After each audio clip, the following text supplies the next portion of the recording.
তব কথামৃতং তপ্ত জীবনং কবিভিরিতং কল্পসাপহং শ্রবণমঙ্গলং শ্রীমদততং ভুবি গিনন্তি যে ভুরিদা জানা। আজ আমি আপনাদের কাছে ঠাকুরের অমৃতবাণী কথামৃতের কিছু অংশ পাঠ করে শোনাচ্ছি। ইচ্ছা আছে কথামৃত বইটি একটু একটু করে পড়ে আমিও শুনব এবং আপনাদেরও শোনাব। যদি আপনাদের ভালো লাগে তবে আমার পেজটিকে লাইক ও সাবস্ক্রাইব করে দেবেন। জয় ঠাকুর, জয় মা, জয় স্বামীজি। ঠাকুর রামকৃষ্ণের ঘরে মাস্টার আসিয়া উপস্থিত। এই প্রথম দর্শন।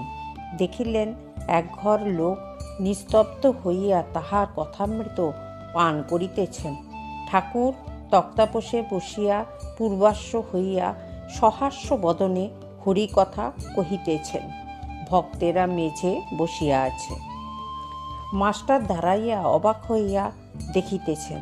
তাহার বোধ হইল যেন সাক্ষাৎ সুখদেব ভগবত কথা কহিতেছেন, আর সর্বতীর্থের সমাগম হইয়াছে, অথবা যেন শ্রীচৈতন্য পুরীক্ষেত্রে রামানন্দ স্বরূপাদি ভক্ত সঙ্গে বসিয়া আছেন ও ভগবানের নাম গুণকীর্তন করিতেছেন।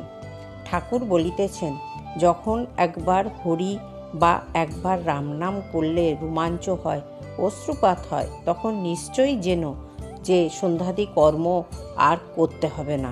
তখন কর্মত্যাগের অধিকার হয়েছে, কর্ম আপনা আপনি ত্যাগ হয়ে যাচ্ছে। তখন কেবল রাম নাম কি হরিনাম কি শুদ্ধ ওঙ্কার জপলেই হলো।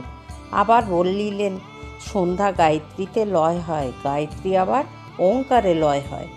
মাস্টার সিধুর সঙ্গে বরানগরের এ বাগানে ও বাগানে বেড়াইতে বেড়াইতে এখানে আসিয়া পড়িয়াছে। আজ রবিবার, অবসর আছে, তাই বেড়াইতে আসিয়াছেন। শ্রীযুক্ত প্রসন্ন বাণিজ্যের বাগানে কিয়ৎক্ষণ পূর্বে বেড়াইতেছিলেন। তখন সিধু বলিয়াছিলেন, গঙ্গার ধারে একটা চমৎকার বাগান আছে, সেই বাগানটি কি দেখতে যাবেন? সেখানে একজন পরমহংস আছে।